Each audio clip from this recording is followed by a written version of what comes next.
Speaking of which, it was pretty smart of you to think of hiding here. Poisson was just involved in a disaster, so it's presently devoid of people. That naturally makes it the best choice. And here you are drinking tea like it's the most natural thing in the world, huh? That's what families should do. Sit and enjoy a leisurely time together. It's nice to enjoy tea here, you know? Care for a cup? Lend me your ears, everyone.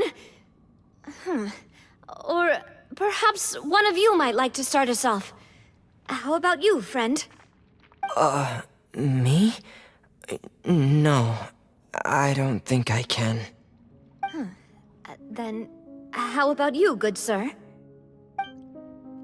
I fear that I will cause the mood on this boat to become as somber as it is in court. Well then, I guess we're lucky we've got a local like me to organize things. Wonderful, the spotlight at last.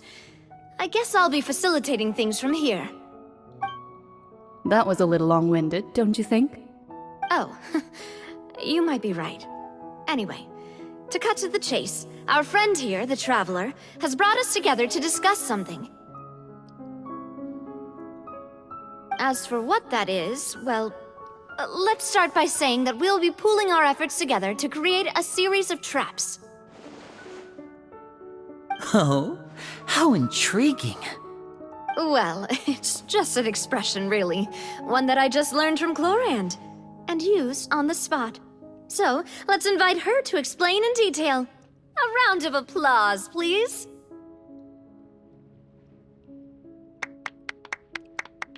Huh? Didn't you say that you would be facilitating this? Oh, come now.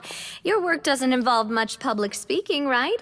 This is a good chance to practice. You might even pick up some fancy oratory tricks to impress your boss with in the future. I see. And what does my boss say? He is glad that you consider him your boss. Do go on.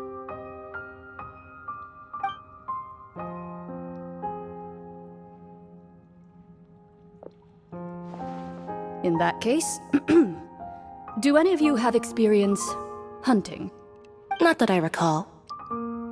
Fremine and I once used a wooden stick in a basket to catch wild rabbits when we were younger. As for Lynette, oh, right. You were sick that day, weren't you? I've also gone diving to catch some fish before. Does that count? I'm afraid not. You may or may not have heard, but Fontaine once played host to a group known as the Marechaussee Hunters. Though that was their name, they did not hunt animals, but rather various monsters left behind by the ancient dynasty of King Remus. Today, Fontaine's monster population has already thinned greatly, so the hunters have blended back into society, taking up arms in other lines of work. They even left a unique methodology of hunting in their wake. A trap comprises of the following components: bait, a trigger, and a containment device. Sometimes a lethal implement will also be necessary to deal with the prey. So, if we were to build a trap together, right now, what would you choose to build it with? For me, I would prefer something basket-shaped. Pigeons and rabbits will see the bait and naturally enter the snare. Our line of work requires a deft hand, and we're some of the best in the industry, so you can count on our techniques. You used some of those techniques while moving the people of Poisson, didn't you? My subordinates mentioned that you even performed some magic for the bawling children. Yes, and I even managed to gather some intelligence in the meantime. I'm quite the multitasker if I do say so myself. I'm afraid I can't claim that as my strong suit. I prefer more stable methods, like placing bait in the water and waiting for the fish to come within reach. That's the kind of method I would count on. Calm and steady. Exactly the kind of person who would catch loads of fish. And I can be their assistant. With discretion, I'm sure. I'd probably use some sort of mechanical animal. Papa once bought me some small clockwork squirrels, mice, and such. When placed in the forest, they can attract others of their kind. I remember that you liked those too, didn't you? I did. And that would be a good way to go about it. If they're realistic enough, animals of the same kind will follow them all the way to the trap. What about you, Monsieur Neuvillette? I fear I do not have any related experience. That makes sense. You usually solve problems directly, without the use of any such tricks. But I do have one more question for you, Monsieur. If we were to create a trap now, how would you design it? I would like for it to be effective, but bring no harm to the prey. A more gentle trap would be ideal. Kind, as always. However, our intention doesn't necessarily change the containment device and the type of implement we need. If we wanted to kill the prey in one strike, we would need a powerful implement. However, that also goes for prey that must be captured and safely contained. Wait, why's that?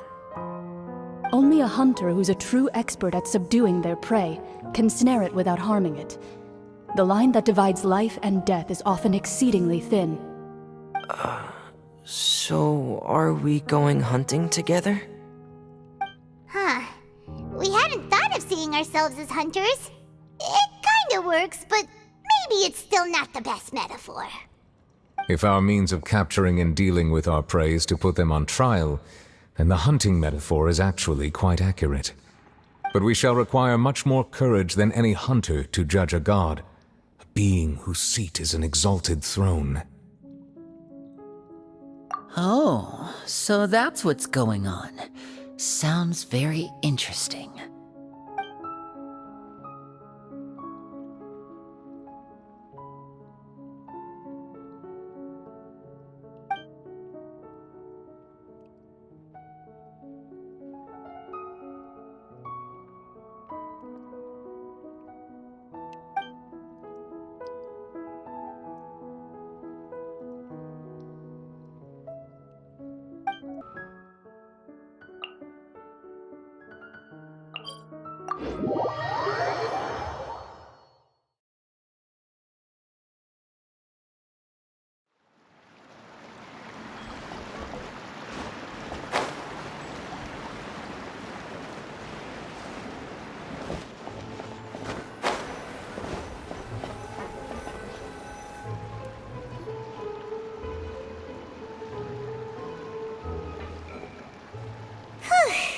It's been a tough few days, hasn't it? So much has been happening. Paimon didn't think the meetings would go on for so long, but everyone seemed pretty fired up, huh? Paimon thought they'd be at least a little frightened. Well, Fremine was, now that Paimon thinks about it, but everyone else just looked a little surprised. Well... It's hard to say. Paimon doesn't have any experience with this sort of thing. But with you around, Paimon sure will do great. After all, you're the most reliable person in the world, aren't you? Huh? Did you just pour some tea? Paimon didn't notice you doing that at all. Then what's that? Paimon's never seen that cup before. Don't be frightened. I'm just joining you two for tea. I merely refrained from saying anything till now. Who's that voice? But there's no one here. Aw, have you forgotten me already? Wait, you are familiar. You're the voice we heard from the sky in Sumeru. The voice from the sky, I fear that description is wrong. Though, not completely wrong. You're feeling lost now, just as you were feeling previously. I sensed that confusion and thus came to you. Guiding people is an irresistible hobby of mine, after all. Consider me a passerby, just accepting a commission from my friend's disciple on a whim.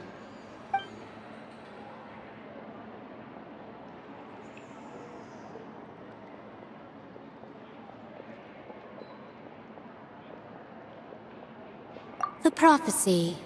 Yes, what has been prophesied will be fulfilled. You may view such things as the history of the future. What? Then is there any way we can stop it? I believe you have witnessed a failed attempt with your own eyes. Can everything in Tevat so easily be changed?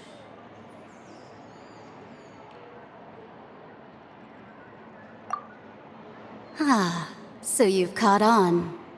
Just as prophecies are usually only the future as seen from the perspectives of the gods, could things be happening in hidden corners where the gods' gaze does not fall?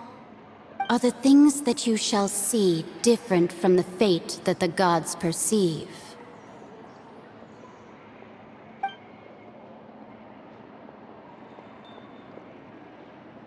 What is she talking about? It all sounds really impressive and important and stuff, but it also sounds kinda scary.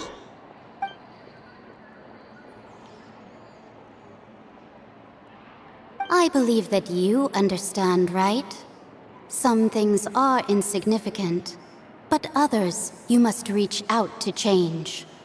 Ultimately, fate shall serve as your only guide, no matter what will happen in Tevat's future. All you need to do is to play your part. This was good tea, by the way. Thank you for your hospitality.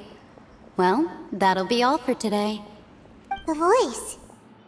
It's gone.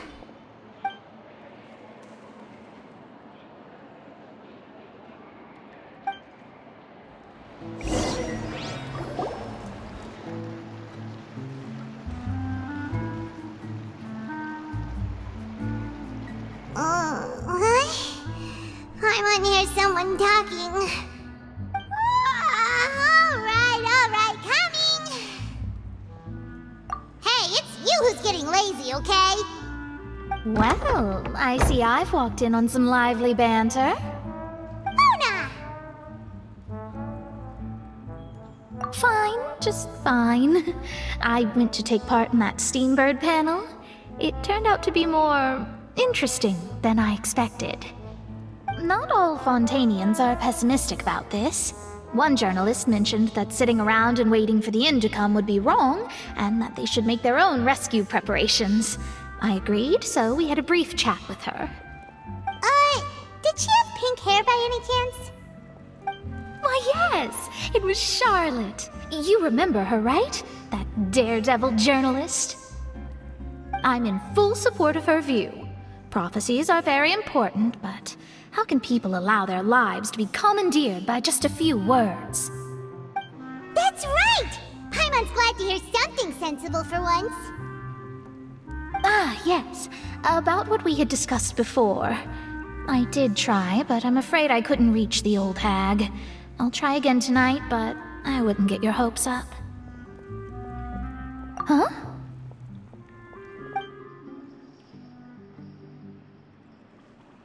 Goodness gracious. Are you serious? She said that even the god's gaze has blind spots. Pretty bold if you ask Paimon. Most people would believe the gods to be all-knowing, right? The Hexen Circle members are certainly anything but ordinary. As for the mage named N, the old hag has mentioned her a few times. She said that N's sense of direction is incredible, and that she loves guiding those who are lost.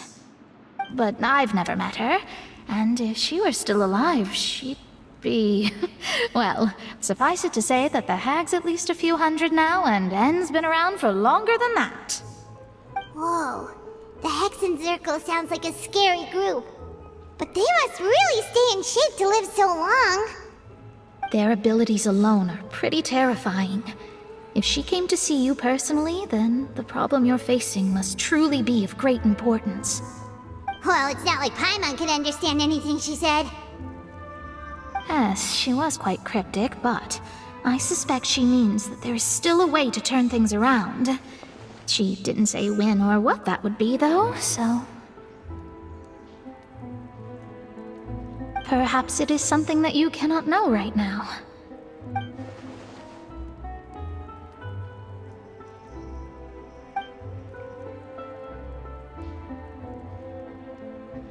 Traveler, Paimon, are you two alright?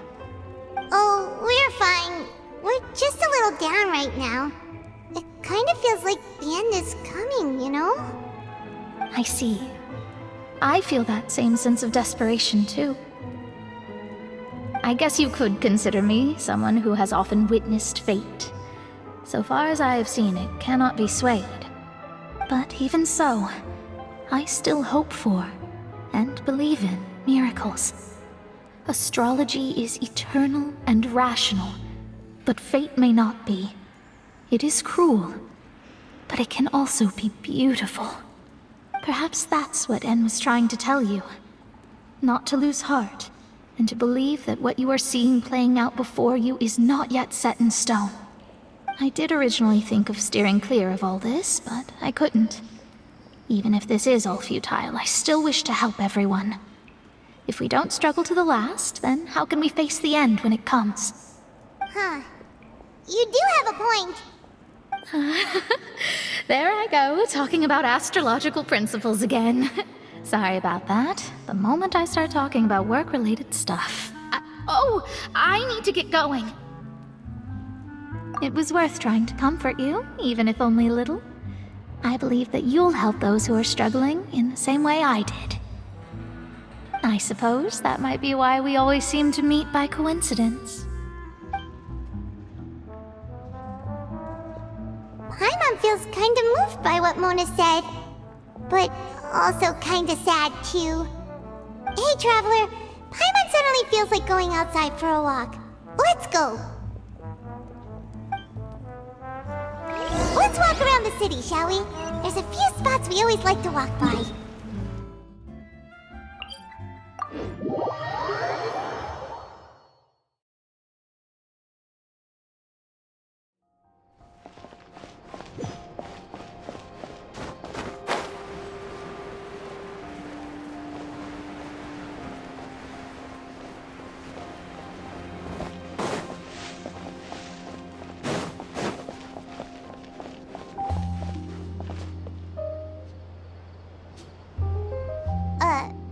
Huh?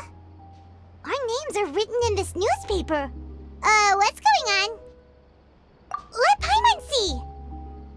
The underwater stronghold, the Fortress of Meripede, has continued in its noble autonomy, but that does not mean that others cannot interact with it. My recent attempts to enter the fortress bore little fruit. Huh. Guess Charlotte still hasn't given up on that. Thus, did an Outlander friend become the focus of this report, a blonde adventurer with their white fairy legends trailing in their wake.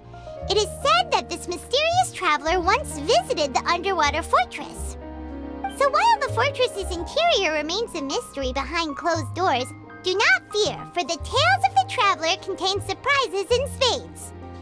Journalist Charlotte's biggest scoop yet, the Traveler's Trail, World Walker. Huh. Charlotte took so many awesome photos of us and we never even noticed her! She hasn't been able to get a hold of anything at the fortress, so since we're easier to find, she's using us as the subject matter instead? Ugh, seriously? Well, fine. Those headlines and photos do look cool, so Paimon will forgive her this time.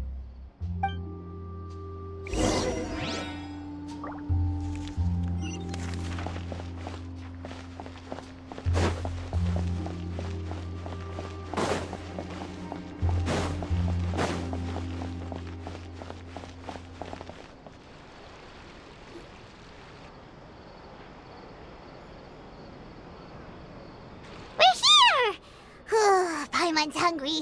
Should we go in and get something to eat?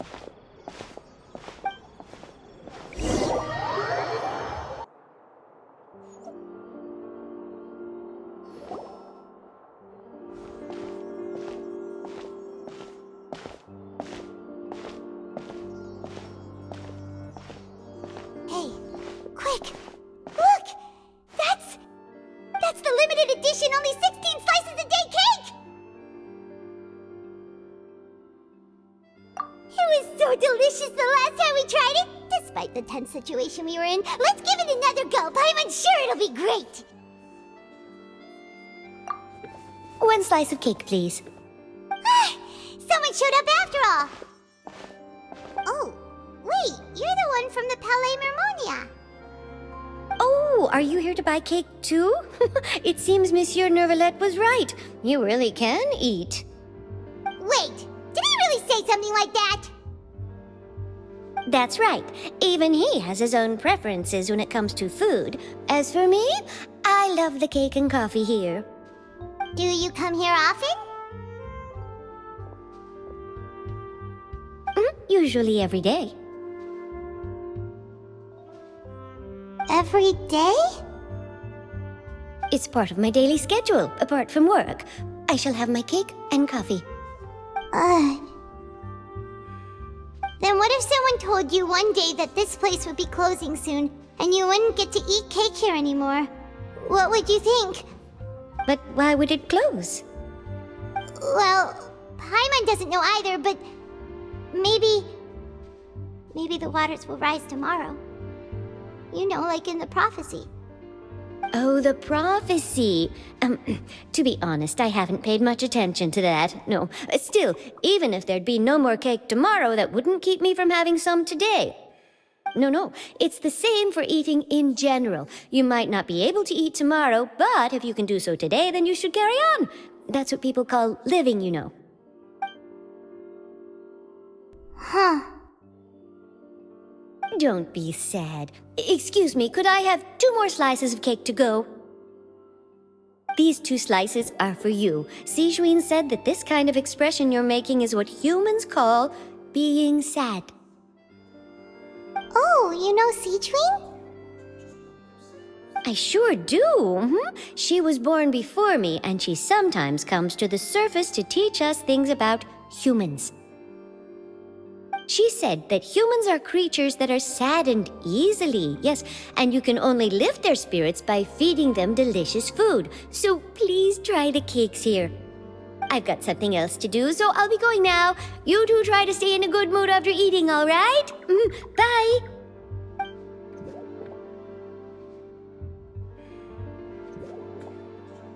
And there she goes! Alright, let's dig in. I'm unsure this cake will be delicious.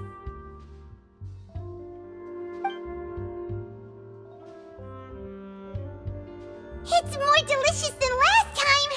And the flavor gets even better with a sip of tea. It sure would be nice if we could come again tomorrow. Sure would be nice if we could always eat delicious food here.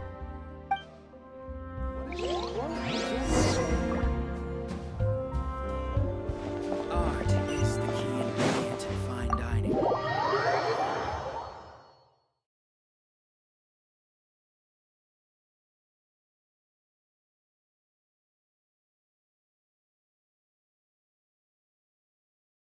Oh, we're near the Steambird office. Let's go look for Charlotte and have a chat.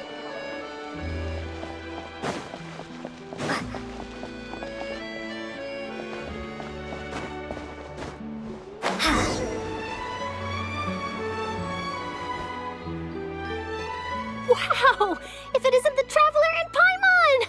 Oh, have you seen the article I wrote about you? Ha! You've got some nerve! You just used us to make some quick mora! Oh, you needn't worry about that. I heard that you were in Poisson some time back, so I sent you a letter to discuss just that. It appears you didn't receive it, though. It's all right, though. I've set aside the amount intended for you. I've even set the table with some food. Really? Oh, you're the best! You're almost a little too easy to win over, Paimon. If I were a journalist with ulterior motives, you'd be in trouble now, you know. Oh, Paimon knows you're not like that. Still, what brings you here all of a sudden? Were you looking for me? When Mona mentioned you, we thought of coming to see you at work. I see! It seems you've already bumped into Mona here in Fontaine. So she mentioned me? What did she say? She said that you're a real daredevil of a journalist. Nice. In which case, can this daredevil journalist dare to request an exclusive interview with the legendary Traveler and Paimon? Huh? So you're article in the paper today doesn't count? Oh, of course it doesn't. That was more like live photography. What I'd like to do is dive deeper and ask you to talk about the things you've seen and experienced. Yeah, are we even qualified enough? Why not? If I say you're worth an interview, then you're worth it. But not right now, of course. I'll need a few days to prepare. Oh, in that case, we'll just chat when you have the time then? Oh, so that's a yes? Ooh, splendid! I'll tell the editor-in-chief immediately. I'll have to apply for lighting, a venue, some props, and... Whew, so much to get done now. Talk to you later. Wait, Charlotte, Paimon's still got a question for you. And what's that? If, just for example, Fontaine were to be flooded tomorrow, what would you do today? Huh, that's the prophecy you're talking about, isn't it? I mean, I do hear about it often, but I've never once thought that the day could be tomorrow. If you're seriously asking, then I might try and think of a way to leave Fontaine. Oh, but I'm still a journalist first and foremost. That means I have a duty to be reporting from the scene. And secondly, I wouldn't forsake my homeland that easily. From what I've seen, most people don't know what they'd do should the worst come to pass. In truth, it might be better just to behave like normal rather than worry over such an end. So in all likelihood, I'd probably still be prepping at the office for that interview of ours. I know what you're thinking. That sounds a bit sad, but I've always believed that it's best to do what you enjoy. Just think about it. If this nation really were to be suddenly destroyed tomorrow, but I still successfully finish an exclusive interview with a truly unique person, then the story I would wind up writing would truly be timeless. And then do you know what I'd do? Well, I'd write that story, send it for printing, and use messenger pigeons to get copies out to the various nations as soon as possible. I'm not a dreamer, nor am I a workaholic, but I do love my job, and I'd be proud of leaving such an article behind. I guess you could say that I was born to be a journalist. But anyway, that's my answer. And on that note, I'll get back to my preparations. That's so nice. All of a sudden, Paimon actually kinda envies her. Anyway, let's go and take a look at the sea, shall we?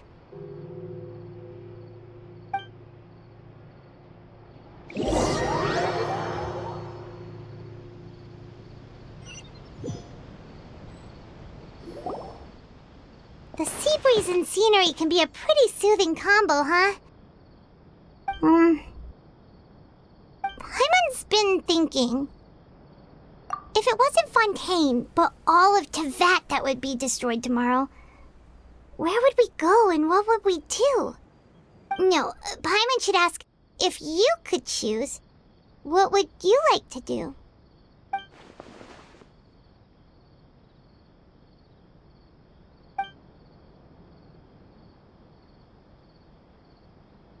We've always been moving to the next destination, so we haven't spent much time thinking about these kinds of things. We didn't have to either, with us always being on the road and whatnot. You mean, still traveling? Huh. Wait, isn't that what we've always been doing?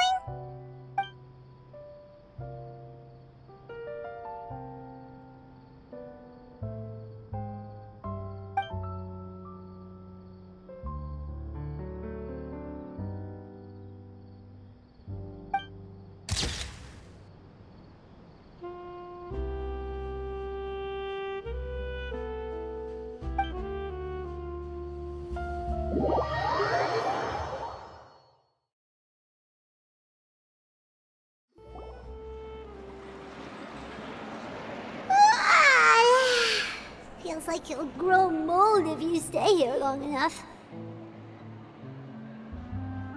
But it's still better than the Fortress of Mirapede, that's for sure.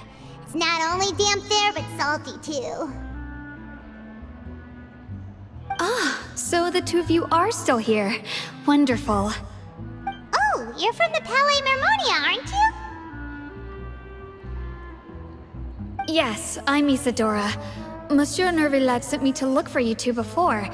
I heard that afterward you went to the fortress of Meropide.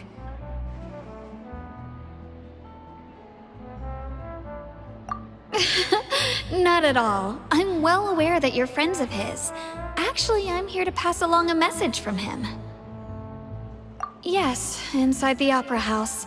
The Maréchaussée Phantom has declared the incident a small-scale riot. A riot? Well, that said, I don't personally think it was that serious. Lady Farina was watching a performance at the Opera House, and while she was resting during an intermission, some other audience members suddenly started harassing her, loudly accusing her of doing nothing about the prophecy crisis. And before she could respond, others started to join in. The crowd continued to grow, and protests against the Hydro Archon started to break out. So people have started to put the blame on Farina. Guess they finally found an outlet for the pressure they've been under due to the prophecy. I agree.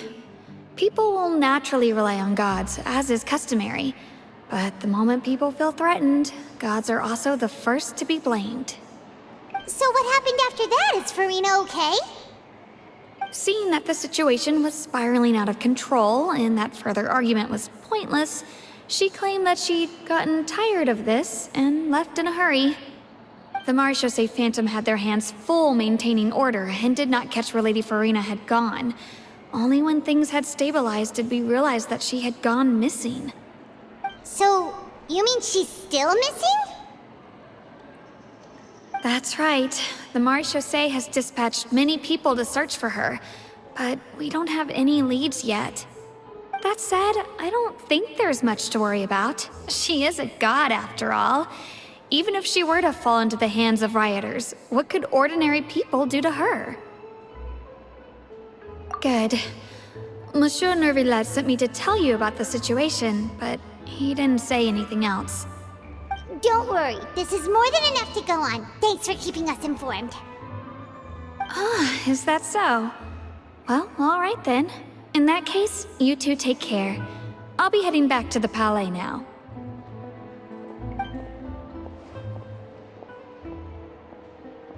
Well, sounds like we should hurry over to Poisson then. If we know Farina, she won't try to fix things in this situation. Instead, she'll look for a place to wait out the heat.